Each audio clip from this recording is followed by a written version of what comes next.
Hello, I'm Amy.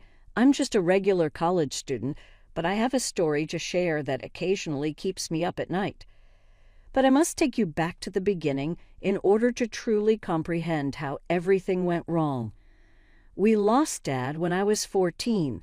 My sister was just 9 years old. He was on his way home from work one minute, and we were receiving a call regarding a vehicle accident the next. It occurred so quickly. He was struck by a drunk driver who had run a red light. His wounds were simply too great, yet he managed to survive for 3 days in the hospital. Mom was distraught when Dad passed away. I recall her telling them, "I'll never marry again," while sitting in the living room of Dad's parents' house with tears running down her cheeks. "No other man will ever be like John." Dad's parents, my grandparents, were incredible during it all. They made sure we had everything we needed and allowed us to remain in their home. They paid Mom money each month to care for us, so she didn't even need to work. However, at that point, Mom's situation began to change. She treated my sister and me differently, and while it was subtle at first, it became obvious with time. For example, my sister would get 5 new outfits when we went back to school shopping, whereas I was told to use the things from the previous year. She would always give my sister the final cookie with a larger piece of chicken at supper. The worst time was Christmas. I would receive 1 or 2 items, but my sister would receive a ton of gifts. "Mom, can I join the school band?" I was eager to learn how to play the flute, so I asked once. "Oh, honey, we just can't afford instrument rental right now," she replied. However, Mom enrolled my sister up for dance courses the very following week after she stated wanting to do so. "Obviously, my dear, we must develop your skills." When my sister and I would ask for help with simple tasks, like our homework, Mom would drop everything to assist her while urging me to do it myself. For example, when we both did well in school, my sister would get ice cream because she received a B, but my straight-A's hardly received a good job. The strange thing is that I adapted to it. Perhaps because Mom and my sister were so dissimilar, she would always try to tell me about her new experiences or defend me when she could. I suppose that knowing that my sister never played favorites, even if Mom did, was what made it tolerable. In spite of everything, we remained close. She would sit and listen to me play the cheap plastic recorder I had purchased with my allowance money because I was unable to join the band, and I liked seeing her rehearse her dancing moves. She and I were a team, regardless of what Mom said or did. My sister turned 11 while I was 16. Then everything changed once more. Our worst nightmare began with a normal blood test during a routine examination. Kidney failure was identified as Sarah's condition. As the doctor went over everything with Mom, I can vividly picture myself sitting in the antiseptic hospital waiting room. It seemed as though the words chronic kidney disease, treatment options, and long-term care plans were coming from below. My lively younger sister, Sarah, who could make everyone smile and loved to dance, was suddenly a patient. We became even closer after the diagnosis. While Mom spent hours researching treatments and talking to doctors, I'd sit with Sarah during her appointments, playing card games and making up silly stories to distract her. We'd laugh together about the awful hospital food and make plans for all the things we'd do once she felt better. Mom barely noticed I was there. She'd spend hours discussing Sarah's treatment with the doctors, completely forgetting I was in the room. When she did acknowledge me, it was usually just to send me to get something for Sarah or to tell me to be quieter. But I understood. Sarah was sick. She needed the attention more than I did. Before I knew it, I was 18 and graduating high school. My grades were good enough to get me a partial scholarship to a college in another state.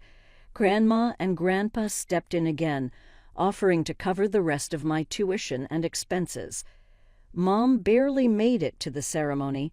She was late because Sarah had a doctor's appointment that morning. She didn't even stay for pictures. rushing off to get Sarah to another appointment. But again, I couldn't blame her. Sarah's health had to come first. College was like stepping into another world. Suddenly, I was hundreds of miles away from the family drama, making new friends, taking interesting classes, and finally feeling like I could breathe. I called Sarah and my grandparents regularly, sharing stories about my classes and campus life. Sarah would tell me about her treatments and how she was feeling, while Grandma and Grandpa kept me updated on everything happening at home. Mom rarely called.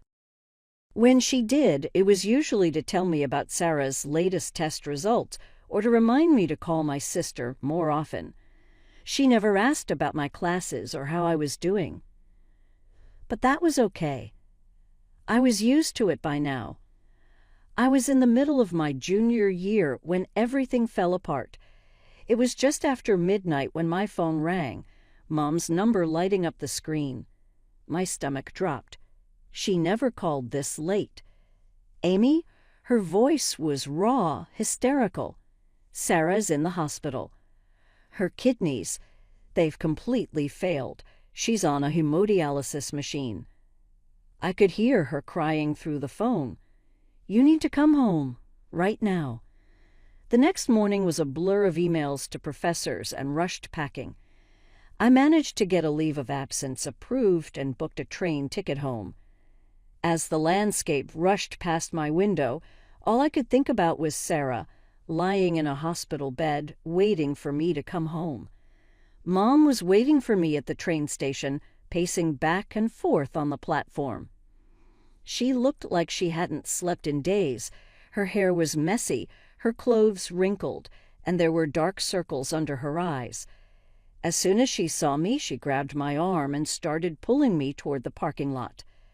The entire car ride home was filled with Mom's endless stream of words about Sarah's condition, how pale she looked during the procedure, how much weight she'd lost, how she could barely eat because the medications made her nauseated, how the needles left bruises on her arms. Each detail felt like a knife twisting in my gut. She's so weak, Amy, Mom kept saying, her knuckles white on the steering wheel. My baby is suffering so much.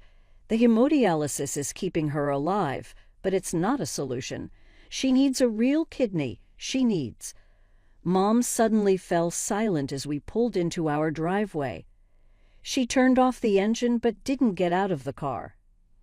Instead, she turned to face me and I saw something change in her expression. The worried, tearful look was replaced by something harder, colder.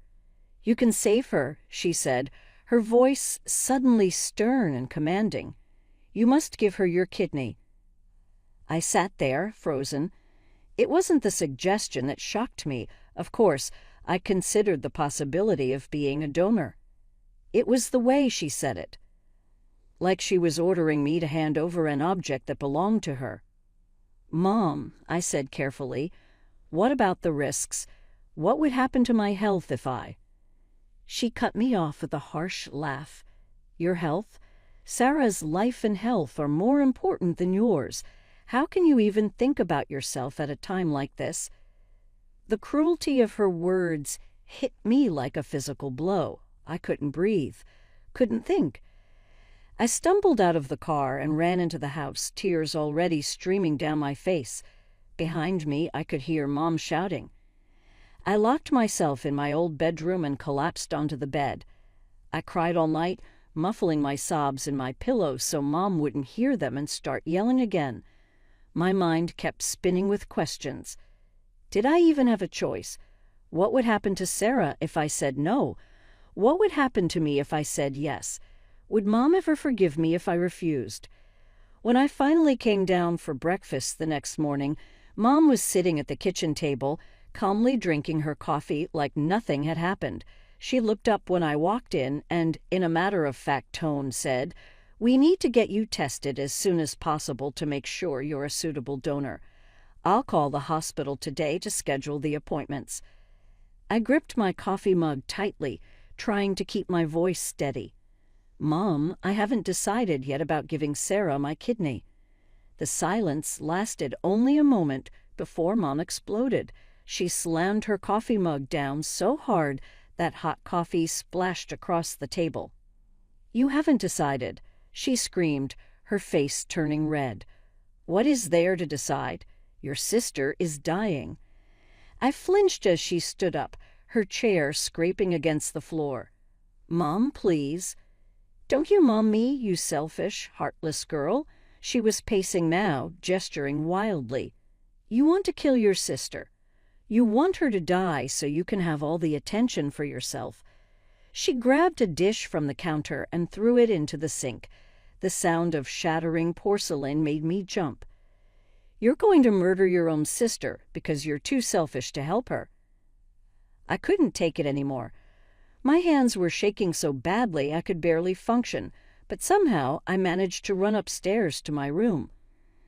I grabbed my still-packed suitcase and stuffed in a few more things from my dresser, while Mom continued screaming from downstairs.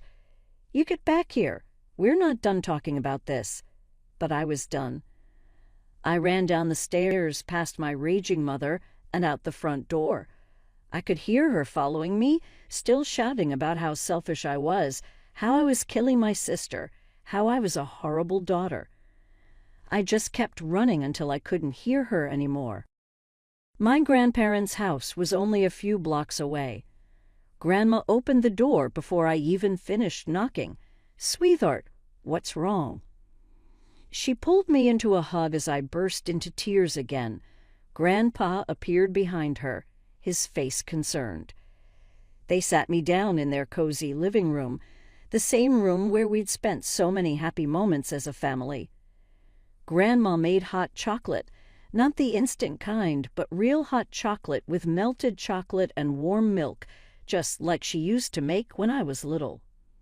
Through tears and shaking hands wrapped around the warm mug, I told them everything. About Mom's demand for my kidney, her cruel words, her rage when I said I needed time to think. Of course, we knew about Sarah's condition, Grandpa said softly. "We've been helping with her medical bills. But this," he shook his head.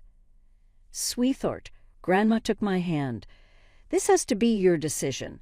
Nobody, not even your mother, has the right to demand something like this from you. It's your body, your choice." My phone kept buzzing in my pocket. Mom's name flashed on the screen over and over. "Get tested immediately. Your sister needs you. Stop being so selfish. I can't believe you're doing this to your own sister." I turned off my phone. The next morning we were sitting at breakfast when we heard the front door slam open. Mom burst into the dining room like a hurricane, her hair wild, her eyes blazing. "You're coming home right now," she demanded, pointing at me. "We're going to the hospital to get you tested. She's your daughter, too," Grandma said, putting her arm around my shoulders. "You can't force her to give up a kidney, even for Sarah's sake." "The hell I can't." Mom's voice reached a new pitch of hysteria. "She has to do it, and if she doesn't..." She turned to me, her eyes cold and hard. "If you don't do this, you're dead to me. Do you understand? You won't be my daughter anymore." Before anyone could respond, she spun around and stormed out, slamming the door so hard that Grandma's china cabinet rattled. The sound of her car engine revving and tires screeching on pavement echoed through the sudden silence. That afternoon, I decided to visit Sarah in the hospital. The nurse at the station handed me a surgical mask, making me sanitize my hands thoroughly before leading me to Sarah's room. Walking into that sterile hospital room was like stepping into another world. The steady beep of monitors filled the air, and tubes seemed to connect my sister to every machine imaginable.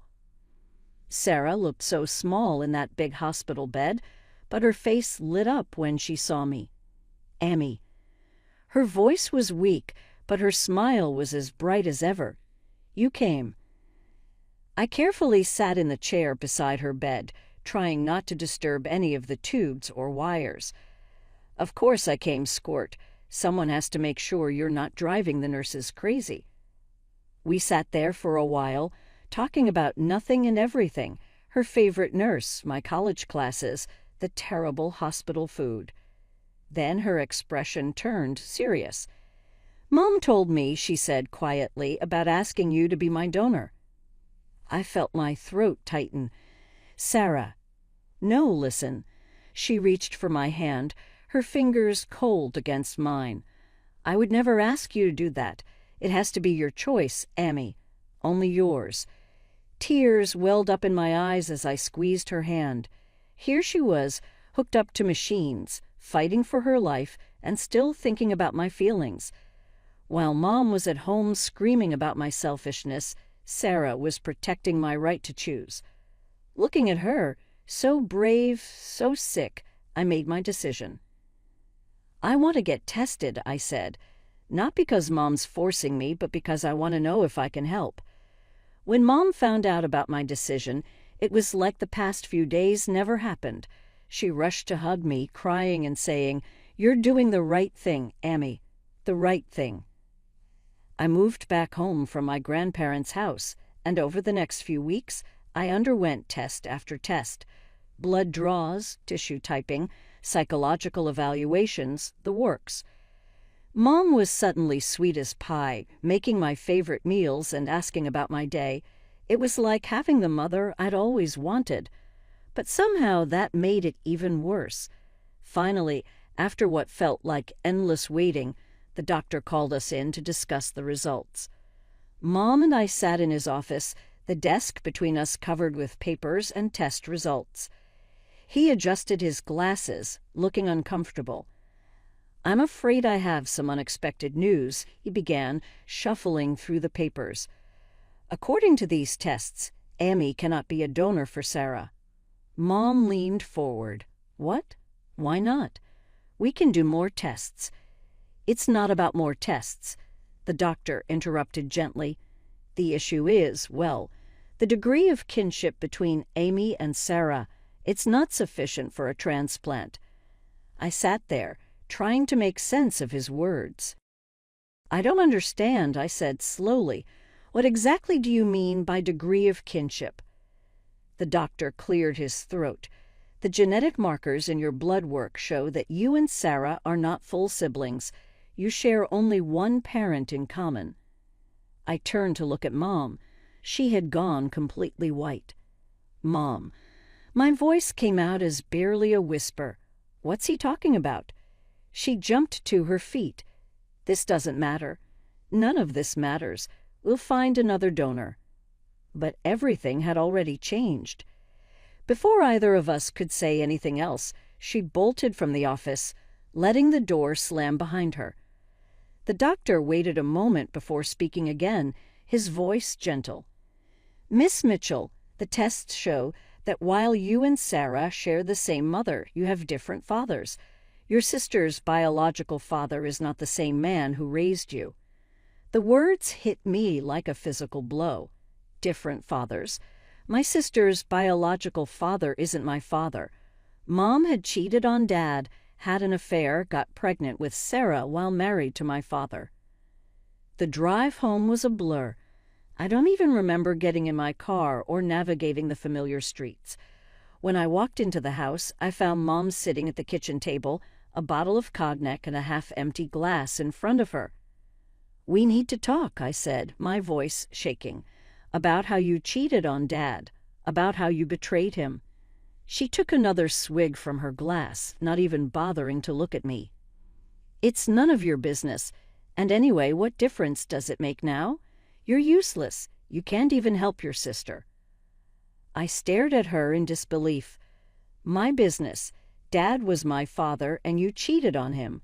You had an affair and got pregnant with Sarah. This is all your fault. If you hadn't cheated, if Sarah had the same father as me, I could have helped her." The sound of the slap echoed through the kitchen before I even registered that Mom had moved. My cheek burned where her hand had struck me, and I stood frozen, watching as she stormed up the stairs. She came back moments later with my suitcase, the one I barely unpacked after moving back from my grandparents, and threw it at my feet. "Get out!" she screamed, her words slightly slurred from the cognac. "I never loved you anyway. It should have been you. You should have been the one who got sick, not my precious Sarah." I stood there, my hand still pressed against my stinging cheek as her words sank in. Never loved me, should have been me. The truth I'd always suspected finally spoken out loud. Without a word, I picked up my suitcase. Mom was still screaming, but her words had become meaningless noise. I walked out the front door, pulling it closed behind me, cutting off her voice mid-rant. I found myself back at my grandparents' doorstep, tears streaming down my face. This time, when Grandma opened the door, I couldn't even speak. I just fell into her arms, sobbing. They sat me down in the kitchen, and through hiccuping breaths, I told them everything about the test results, about Mom's affair, about how Sarah wasn't really Dad's daughter, about Mom's cruel words, and how she'd throw me out. Grandma's face grew harder with each word, while Grandpa sat completely still, his coffee growing cold in front of him. When I finished, the silence in the kitchen was deafening. "We'll handle this," Grandma said firmly, reaching for the phone. "First thing tomorrow morning." And she did. I was eating breakfast the next day when Grandma made the call, putting it on speaker so Grandpa could hear too. "Marie, this is Ellen." Grandma's voice was cold as ice. "Pack your things. You need to leave the house." Mom's voice crackled through the speaker. "What? What are you talking about?" "That house belongs to us," Grandma continued. "And you betrayed our son, who's been cruel to our granddaughter. You have no right to live there anymore." It was just one time. Mom's voice rose to a shriek. "It was an accident. I loved John. I really did. And I love Emmy too. You have to believe me." "One time was enough," Grandpa spoke up, his voice trembling with anger. "One time destroyed this family." "Please." Mom was crying now. "Where will we go? What about Sarah's treatment?" "We could stop paying for Sarah's treatment," Grandma said coldly. "She's not our granddaughter after all." I felt my heart stop for a moment, but Grandma continued. "But we won't do that. We're not cruel like you, Marie. We'll continue to pay for Sarah's treatment because she's an innocent child who needs help. But you need to leave that house, find your own place to live, and get a job. It's long past time you stood on your own 2 feet." The next day, I went to visit Sarah in the hospital. She looked even smaller than before, if that was possible. When I walked in, she gave me a weak smile. "Hey," she said softly, "so I guess we know why you can't be my donor now. Different dads. Who would have thought, right?" "Listen to me." I squeezed her hand. "Nothing has changed between us. You're still my sister, and I still love you. Grandma and Grandpa are going to keep helping with your treatment. We're going to find you a donor, Sarah. I promise." "Really?" Her eyes filled with tears. "Even though I'm not really Thayer." "Really?" I cut her off firmly. "Family isn't just about blood. It's about love. And you're my sister, no matter what any test says. It's been 3 months since everything fell apart, though sometimes it feels like years. I'm back at college now, trying to focus on my studies and build some kind of normal life. Mom is still living in the house. Grandma and Grandpa decided to let her stay, not for her sake, but for Sarah's. She needs someone to drive her to dialysis, Grandpa explained when I questioned their decision, and someone needs to be there when she's not feeling well. Sarah goes to the hemodialysis center 3 times a week. It's hard on her body, but she's tough. We talk on the phone almost every day, and she never complains, though I can sometimes hear the exhaustion in her voice. But last week, everything changed. Sarah called me, and for the first time in months, she sounded excited. "Amy," she practically shouted into the phone. "They found a donor. The doctor just told us there was this man, he died in an accident, but he was an organ donor, and I'm a match." She was crying now, happy tears. I'm getting a kidney, Amy. I might actually get better. I found myself crying too, relief washing over me like a wave. After everything we'd been through, finally some good news. When I want to see Sarah now, I arrange it through our grandparents. She comes to their house, and we spend time together there, away from Mom. Grandma makes us hot chocolate, the real kind still, and Grandpa tells terrible jokes that make Sarah laugh until she has to hold her sides. They treat Sarah with such kindness, even though they know she's not their biological granddaughter. She's just a child, Grandma said once when I mentioned it. None of this is her fault. They did pull me aside last week, though, after Sarah had gone home. We need to talk about something serious, Grandpa said, sitting me down in his study. About our will. I started to protest, but he held up his hand. You need to know this. Everything we have, the house, our savings, everything is going to you, Amy. Only you. But Sarah, I began. Sarah isn't our granddaughter, Grandma said gently. However, once it's yours, you can do whatever you want with it. If you want to share with your sister, that will be your choice. I understood what they were really saying. They were punishing Mom, not Sarah. Speaking of Mom, she called me yesterday. I almost didn't answer, but something made me pick up. Amy, her voice was small, hesitant. I need your help. Could you talk to your grandparents? Ask them to let me stay in the house permanently? I know if you asked them. No. My voice was firm, final. Please, Emmy. I'm your mother. I know I made mistakes, but mistakes. I cut her off. You cheated on Dad. You lied to everyone for years. You treated me like I was nothing. You never loved me. That's not true, I hung up the phone. Maybe someday I'll forgive her. Maybe someday the pain of her betrayal won't feel so sharp. But not today. Today I'm focusing on Sarah's upcoming transplant, on my studies, on building a life that isn't defined by my mother's choices.